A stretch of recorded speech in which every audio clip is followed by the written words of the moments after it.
Hello, welcome to my channel. Today I have such an exciting video. This is going to be my February wrap-up and I'm going to be sharing with you all of the books I read during the month, and I have so many that I really liked. So let's just start. Now that I'm officially like 2 or 3 months into booktube, I decided to make a list. If you can see it, like, don't pay too much attention because but I made a list, and so I'm more professional. And I thought it was going to be more interesting for you to see some stats of what I read this month and like books correlating to that, instead of me talking about the books back to back. Yeah, I feel so. So I read 11 books and 4 of them were audio while 7 of them were ebooks. First, I want to talk about the DNFs because I don't have much to say about them.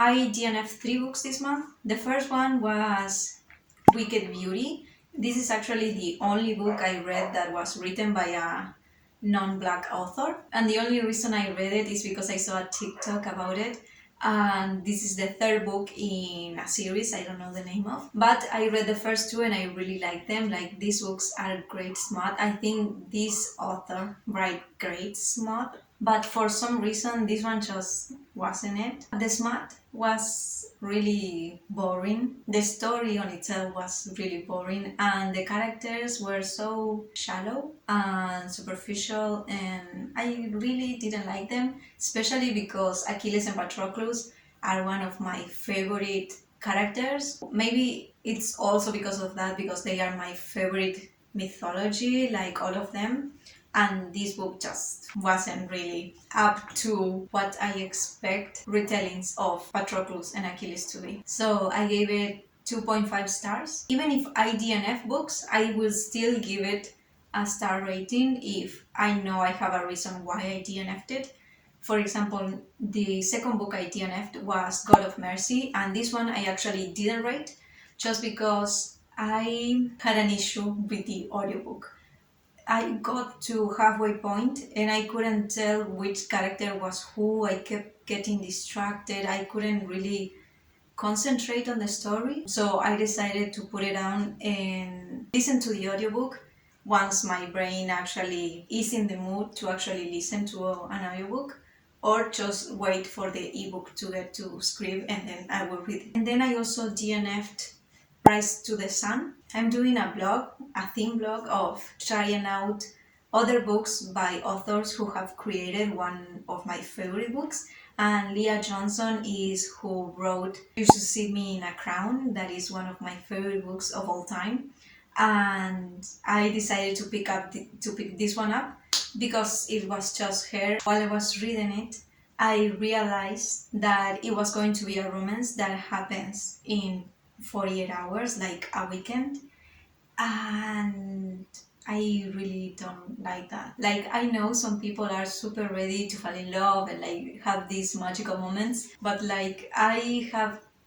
so many trust issues, so it's hard for me to read about someone falling in love so quickly. Like, if I was there and I was their friend, I would tell them just stop and come back to the situation after the weekend. Maybe I decided this book wasn't for me because I just never like when characters fall in love that quickly. Then for Blackathon, we had 4 prompts and 1 group book. One of the prompts was to read a book with a tight-knit group of friends or unlikely allies, and I read We Are the Origin, which I actually blog a little bit of it for the 48-hour readathon we had. It's about the Vaso of Freya, the goddess, and she needs to protect a princess because the queendom is trying to kill her. In this world, the gods decide on someone who is going to be their vessel, and they share powers and abilities, so it's really interesting. All the fantastical world is very interesting, and even on the book, like, we get to travel to different parts of this world, so we get to see a lot of different things. And the prompt was filled because the princess and the vessel didn't get along well, so it's unlikely allies. And I do have to say the thing that I like the most, even above the fantasy and the world, is actually the romance. We have friends to lovers, and I adore friends to lovers. Like, friends to lovers to me is up there, like there is nothing sweeter. Then we also have a little bit of enemies to lovers, but that isn't fully on yet. Maybe on the rest of the books of the series we got a little bit of tension between the characters, and that was so much better than Wicked Beauty, that is supposed to be super smutty. I just love the tension before anything happens. That's just the best. Originally, I had gave this book 3 stars, but I changed it to 4 stars, just because I really liked it.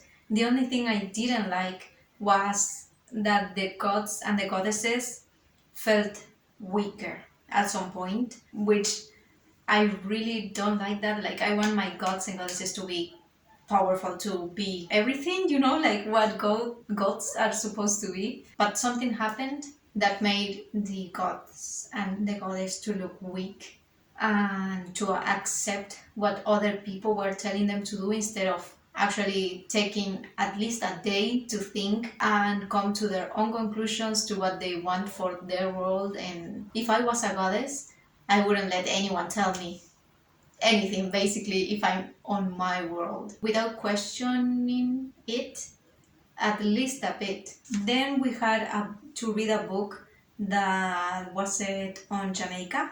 And for this, I read Here Comes the Sun. This was actually the main book I read on the 48-hour readathon. This is one of the 3 best books I read this month. People should read this book, but I definitely think you need to be on the right headspace, because it deals with a lot of heavy topics and things that really leave you emotional. Like, you have all of the emotions como a flor de piel.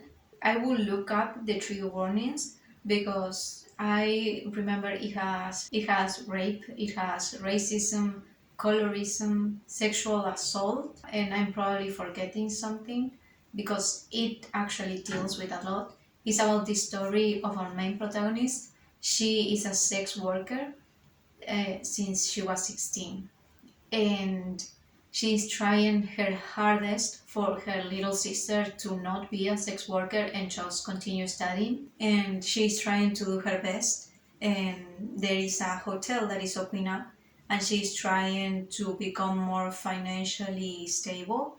So she ends up organizing a group of sex workers that she offers to men on that hotel. So we get to read a lot about different topics and issues. This book basically shows you how nothing is entirely wrong or right when people are struggling to survive. Okay, so now we have a book which protagonist is mixed race or immigrant, and for this I decided to read The Lesbiana's Guide to Catholic School. It's about our main protagonist. She recently changed schools because on her previous school she confessed her love to her best friend, and her best friend outed her. So it was a messed up situation to be in, because everyone was targeting her, and she of course broke ties with her best friend. Like, she is still struggling because the other girl has been her best friend her entire life,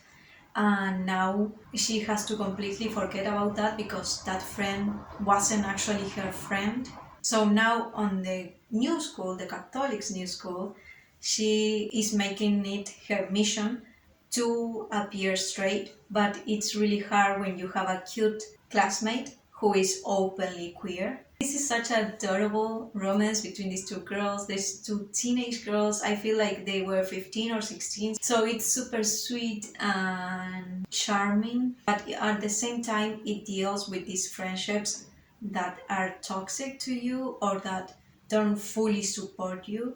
It also has a suicidal character, so I will be careful with that if that is something that triggers you. And we also get some discussion about racism, both for her being Mexican and the love interest is actually Asian. She's adopted, so she doesn't actually have the connection with her culture like other kids who have parents that are part of that culture have. We get a lot of these conversations between them of talking about how your culture belongs to you even if you are apart from your family, how it's important to try to maintain a connection that feels genuine to you, to your culture, and what feels it's a part of you. So yeah, just a wonderful book. I've been talking non-stop about it on my channel, so I feel like I will take a break. Like I'm planning on a full review on itself for this.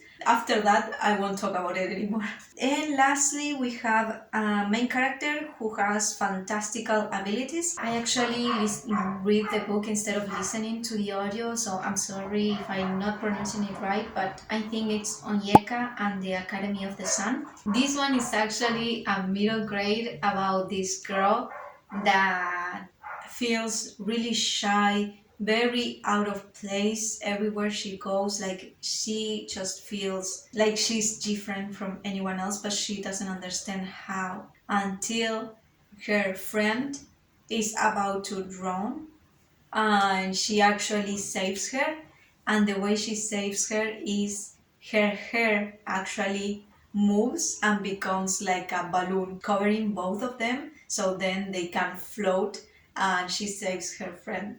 And that's where the story begins. At first it was super crazy to imagine her moving, but once you get used to it, it's actually pretty cool to imagine, because the hair will have a mind of its own, or like be connected to her emotions. So if she was angry or something super intense was happening, her hair will just expand and be like a storm. So it was super cool to imagine. I just really like middle grades like this where kids have super unique powers and that they can have fun with. And in this book, actually, we get to travel to Nigeria because that's where she's from. Like she traveled to, I think, the UK when she was 2 years old. Like she was tiny, and now they are going back because they need to find out more about her powers and how to control it. And there is a lot of mystery. Her father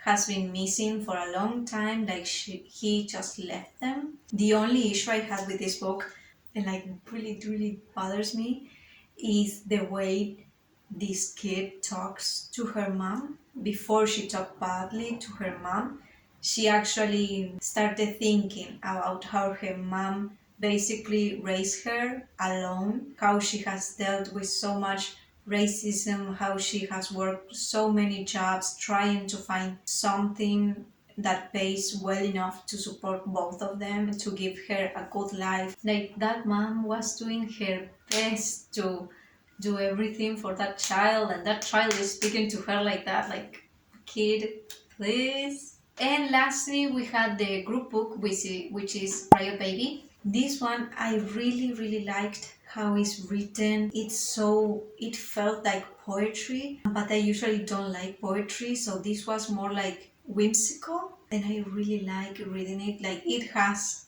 heavy topics, this one as well. It deals with police brutality, racism, colorism, how the entire system is set up to oppress black people. That's mainly the reason why the book is called Riot Baby, because the main protagonist, his nickname is Riot Baby since he was born during a riot. There is a bit of a fantasy element because our main protagonist's sister can see the future and also can travel through time, like more spiritually, and also get inside other people's minds. But that isn't really explored. It was just an element to get the story going and to add more details that our main characters didn't know about. But at the same time, it made the story more emotional and made me connect more. So this is a very emotional read as well. Then I read one graphic novel that is Wash Day Diaries, which was Amazing. This was another 5-star read. It's about this group of friends, and we get to see each of them and their stories. They were all really sweet, interesting. Each of them was unique, very different from each other. The graphics were amazing. What sold me into this book and made me give it 5 stars, like from that point on, I knew it was going to be a 5 stars, is that we have a character with depression, and the way she was depicted. I don't like talking about it because I really don't like it. But I was diagnosed with depression, and seeing her on those pages felt like how I see myself when I'm going through a sad episode. Just her thoughts were so similar to the ones I have, and the way she was drawn, even like you could see it in her eyes. I just felt so much for her. It was like she was coming out of the page, and she was a real person. I cannot spoil the book for you, but then their friends do something nice for her, and just that moment, like if you know, if you've read this book, there is a moment where it made me cry because her friends are so lovely, and this group is just, it will always be on my heart. And like I wish they are coming, I don't know if they are coming out with more of these graphic novels, but I really hope they do, because this group of friends is just so lovely and fun. The only critique I have is that there was a stalking ex that I'm assuming was abusive at some point.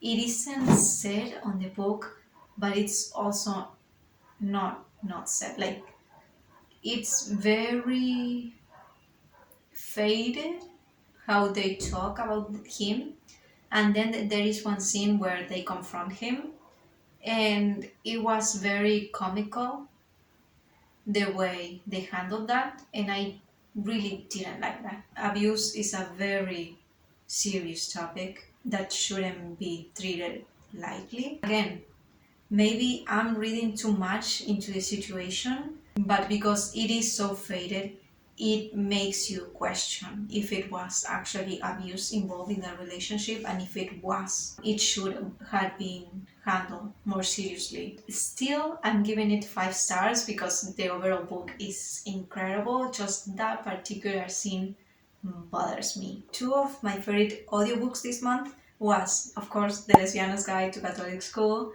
and then Pride, that is narrated by Elizabeth Acevedo. Elizabeth Acevedo needs to narrate everything because she just does a wonderful job, and I loved it. This book is a retelling of Pride and Prejudice. The main character here, I feel I like her more than I did Elizabeth. She is just so outspoken. She has confidence on herself. She loves her family, her neighborhood. She has so much respect for where she comes from. She is kind to everyone without being naive. I give it 4 stars though, because the love interest, he was not for me. Like he did not deserve her. I still today I don't understand how she fell for him, because he was so boring. He let other girls be nice to him, like touch him, get close to him, while she was right there. He wouldn't defend her to anyone. And like I know some characters don't like when people defend them because they can do it on others. They can do it themselves. But our main protagonist here was actually waiting for him to do it, and he never did it. I just cannot comprehend how a girl so outspoken, so smart, so amazing can settle for a guy so boring, so bland, that doesn't take a stand for what he believes in or for the people he loves. And lastly, the last stat I have is I read 3 retellings. Pride, of course, Wicked Beauty, that had Patroclus and Achilles, and Cinderella is Dead. This one I gave it 3.5 stars. I liked the magical aspect of it. It was really interesting. But again, these characters fell in love so quickly, like they met and the next few days they were already thinking about love. And like I said, when they fall in love fast, I usually don't like it. I also thought the main protagonist was kind of mean because she has a girlfriend, kind of a girlfriend, and she was constantly pressuring her girlfriend to come out of the closet, even though it was going to put her and her entire family at risk. Because in this society, Cinderella and Prince Charming controlled everything and then they died, and now they have descendants. Not descendants, but the king chooses another person that is going to be king once he dies. So now the king they have offers a ball every year so rich men can find brides to marry and to like have kids and a family. So I feel like she was just being so harsh to her girlfriend for not coming out, telling her weak, always making her feel less because she was not out. It was an interesting read. I think you should give it a try if you think it's going to be interesting for you. But I couldn't really connect with our main protagonist. I didn't really like her that much, so that's why I'm giving it 3.5 stars. And that's all the books I read this month. My top 3: Here Comes the Sun, The Lesbiana's Guide to Catholic School, and Wash Day Diaries. Then the rest were also great. I don't have any bad rating this month. Um, well, Wicked Beauty, but so I had so much fun this last month. I get to read so much thanks to the sprints different YouTubers were doing on their channels through Blackathon. You should follow Jessie on YouTube. They are amazing. They always do the best videos. I'm always adding new books to my TBR thanks to them because they just have amazing recommendations. They are the creators of Blackathon, if you didn't know that. Let me know if you read any books last month, which one was your favorite, and if you didn't, because life just happens. Let me know what your favorite movie was, or show. I really need to watch more shows and movies because I haven't watched anything so far this year. If you made it this far, comment a house, just because this month felt very cozy and like I was at home with different people that I got to know, and the books that I got to read, the characters, everything felt very homey. And subscribe to my channel if you want to see more, and give this video a thumbs up if you like it. And I will see you on the next video.